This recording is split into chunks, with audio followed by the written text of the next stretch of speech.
Hello दोस्तों, तो आज के वीडियो में हम लोग बात करेंगे प्रकाश का वर्ण विक्षेपण, कोणीय वर्ण विक्षेपण और वर्ण विक्षेपण क्षमता के बारे में। तो सबसे पहले हम लोग जान लेते हैं कि वर्ण विक्षेपण क्या है। तो अब हम लोग बात करने वाले हैं प्रकाश के वर्ण विक्षेपण की। देखिए, हमने यहाँ पे एक चित्र बनाया हुआ है। इसमें हमारा ABC एक प्रिज्म है। यहाँ इस प्रिज्म में एक श्वेत प्रकाश किरण ने प्रवेश किया और ये अपने अवयवी रंगों में डिवाइड हो गई। तो बच्चों, ये सूर्य का प्रकाश होता है जो श्वेत प्रकाश कई रंगों से मिलकर बना होता है, लेकिन यहाँ पे जब ये प्रिज्म से गुजरेगा तो अपने इस तरह से रंगों में डिवाइड हो जाएगा। वैसे ये अन्य रंगों में भी डिवाइड होता है, इसके बीच में और भी कलर मिलते हैं, लेकिन 7 कलर्स इन्हीं को मान्यता दी गई है। ये कलर हमारे कौन कौन से हैं, यहाँ पे देखिए, हमने दिखाने कोश के ऊपर रेड है और ये ग्रीन कलर, मतलब हमारे पास अन्य कलर नहीं थे, इसलिए हमने इस तरीके से यहाँ पे दिखा दिया। इसे इन लाइनों से, ग्रीन लाइनों से हमने दिखा दिया, नीचे हमने बैंगनी से दिखाने की कोशिश की है।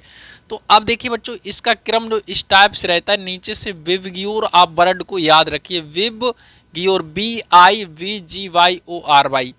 विबग्योर का मतलब यहाँ पे देखिए बैंगनी यानी कि वायलेट, इंडिगो, इसके बाद ऑरेंज और लास्ट में आता है अपना रेड कलर, यानी कि लाल जो कलर है वो रेड है। अब यहाँ पे समझते ये विचलन होता क्यों है। विचलन ऐसा क्यों होता है, जो बच्चों प्रिज्म है, इस प्रिज्म के जो पदार्थ का मतलब अपवर्तनांक n है, इस प्रिज्म के जो पदार्थ का अपवर्तनांक वो अलग अलग रंगों के लिए अलग अलग होता है।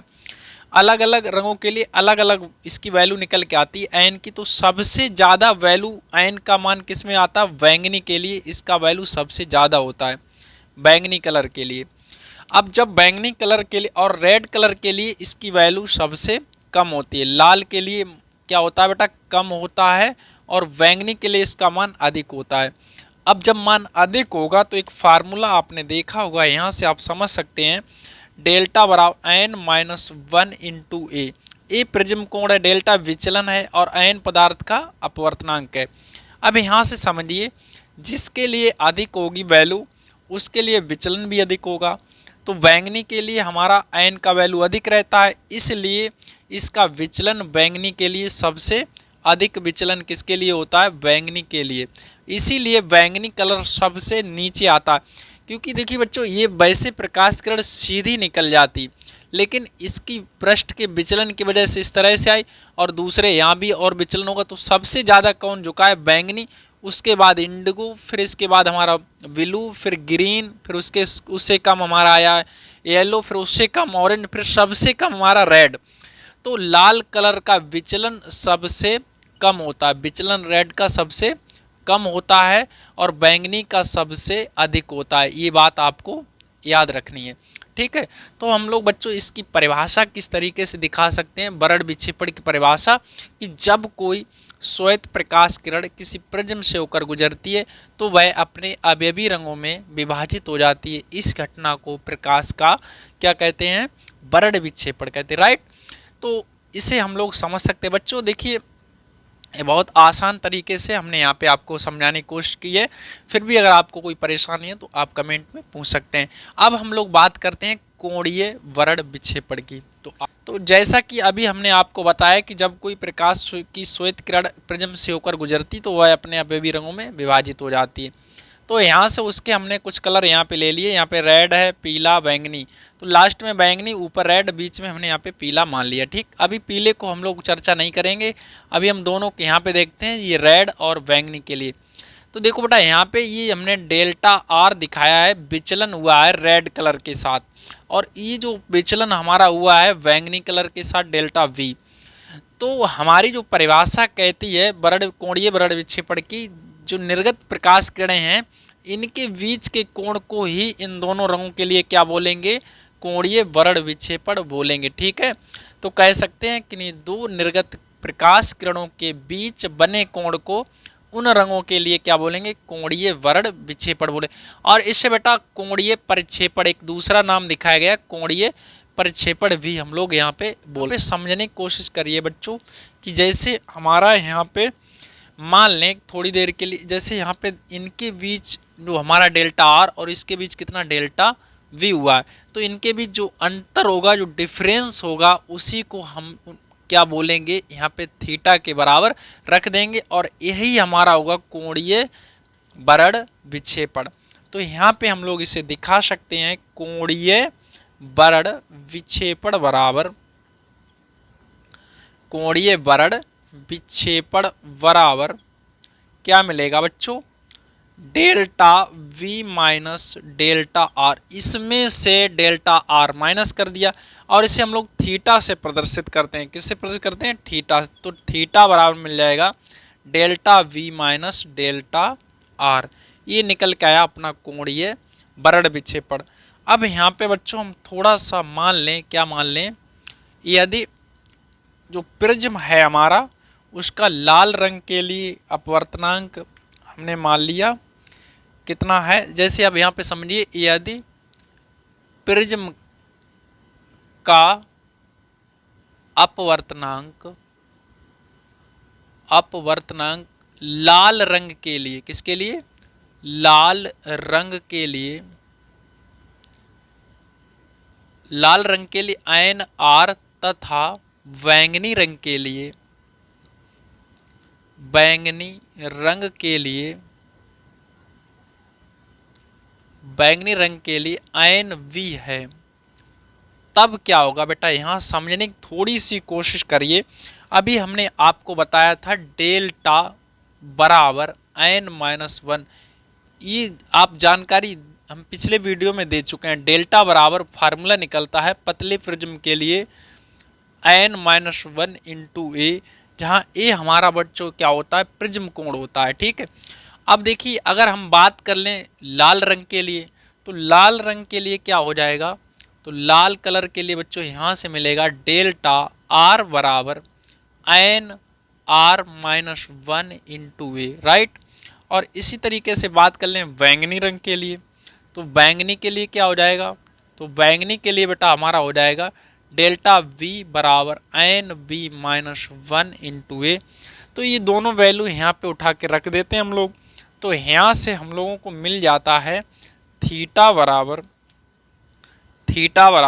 डेल्टा बी का मान ये है N B minus one into A, minus delta R का मान ये अपना है N R minus one into A, right.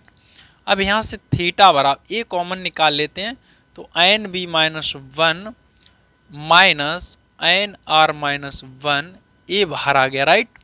तो थीटा बराबर N B minus one minus N R minus minus plus one into A, ये इससे क्या हो गया, कैंसिल हो गया। तो थीटा बराबर N B minus N R into A. तो कुल मिला के ये हमारा एक विचलन का फार्मूला निकल के आया बच्चों। ये हमारा अपवर्तनांक के फॉर्म में है और ये हमारा विचलन कोण की स्थिति में इस तरीके से। अब हम लोग बात कर लेते हैं लास्ट में वरण विक्षेपण क्षमता की। तो आइए हम लोग बढ़ते हैं आगे की ओर। तो फाइनली बच्चों अब हम लोग बात करते हैं वरण विक्षेपण क्षमता की। यहाँ पे समझिए, जब श्वेत प्रकाश किरण प्रिज्म से गुजरी तो 7 रंगों में बट गई, जैसा कि हम जानते हैं। तो यहाँ पे दिखाया हमने लाल और बैंगनी, लास्ट में है हमारा लाल ऊपर है, बीच में हमारा पीला कलर, राइट। अब यहाँ पे लाल और जो बैंगनी कलर है इनके बीच का जो विचलन हमारा कितना है, जो कोणीय वरण विक्षेपण थीटा है, राइट। तो इनका कोणीय वरण विक्षेपण थीटा, और ये देखिए पीली जो बीच में हमने मानी है किरण, इसके लिए विचलन कोण कितना है हमारा, डेल्टा वाई है। तो इसका है हमारा कोणीय वरण विक्षेपण थीटा, और डेल्टा वाई का जो अनुपात होगा उसे हम लोग बोलते हैं कोणीय वरण विक्षेपण, क्या बोलते हैं, वरण विक्षेपण क्षमता, और इसे ओमेगा से प्रदर्शित करते हैं बच्चों। तो सीधे शब्दों में हम कह सकते हैं जब कोई श्वेत प्रकाश किरण किसी प्रिज्म से होकर गुजरती है तो निर्गत लाल तथा बैंगनी रंगों की प्रकाश किरणों के बीच कोणीय वरण विक्षेपण तथा मध्यवर्ती जो पीले प्रकाश की किरण है इसके लिए विचलन कोण जो है उसके अनुपात को क्या बोलते हैं, कोणीय वरण विक्षेपण क्षमता बोलते हैं। इसे ओमेगा से प्रदर्शित करते हैं। हमने यहाँ पे दिखा भी दिया आपको, आप नोट कर सकते हैं। इसे ओमेगा से प्रदर्शित करेंगे तो इसका फार्मूला बच्चों हमें मिल जाएगा ओमेगा बराबर थीटा अपोन डेल्टा वाई। ये अपनों बच्चों इसका सूत्र होगा वरण विक्षेपण क्षमता का। अब थीटा का वैल्यू हमारे पास है, थीटा का मान कितना हमारे पास, delta V minus delta R है। तो हमें एक और यहाँ सूत्र मिल सकता है यहाँ से दूसरा फार्मूला मिल जाएगा, थीटा का मान रख सकते delta V minus delta R upon delta Y, ठीक है ना। ये हमें मिल जाएगा फार्मूला इसका ओमेगा का दूसरा। और यदि हम लोग मान लें, यदि अपवर्तनांक जैसे कि हमने यहाँ पे माना था प्रिज्म का अपवर्तनांक किसके लिए, लाल कलर के लिए ये है हमारा और बैंगनी कलर के लिए एन वी है, तो उस केस में थीटा का formula N B minus N R into A निकल के आया था। तो यहाँ पे हम लोग रख सकते हैं, यहाँ पे चीज़ें मान लेते हैं। यदि अपवर्तनांक जो बच्चों क्या होगा एन वी, यदि एन वी एन आर तथा एन वाई क्रमशः,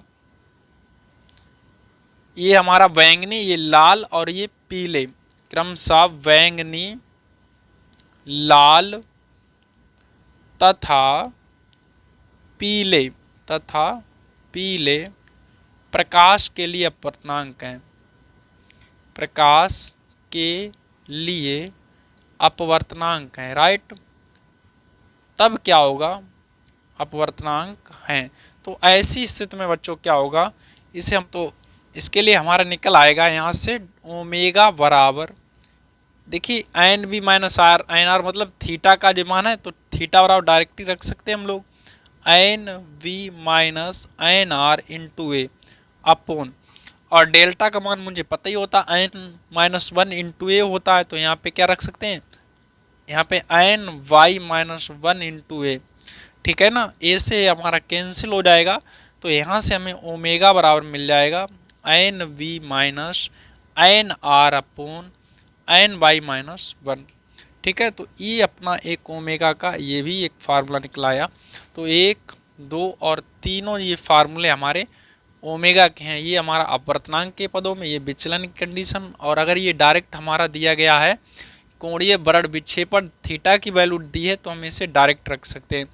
और बच्चों न्यूमेरिकल लगाते समय कभी कभी हमें ऐसी स्थिति में एन इनकी वैल्यू नहीं देता है, जैसे अपवर्तनांक एन भी दे दिया, एन आर दे दिया और एन वाई का मान नहीं देगा, तो उसके लिए हम आपको बता देते हैं। तो ऐसी कंडीशन में एन वाई बराबर दोनों को जोड़ के बटे में 2 कर लेते हैं हम लोग, तो N B plus N R upon 2 कर देते हैं, तो वहाँ से हमें भी इसकी एन वाई की वैल्यू मिल जाती है। चलिए अब मिलते हैं हम लोग अगले वीडियो में, तब तक के लिए अपना ख्याल रखिए, धन्यवाद।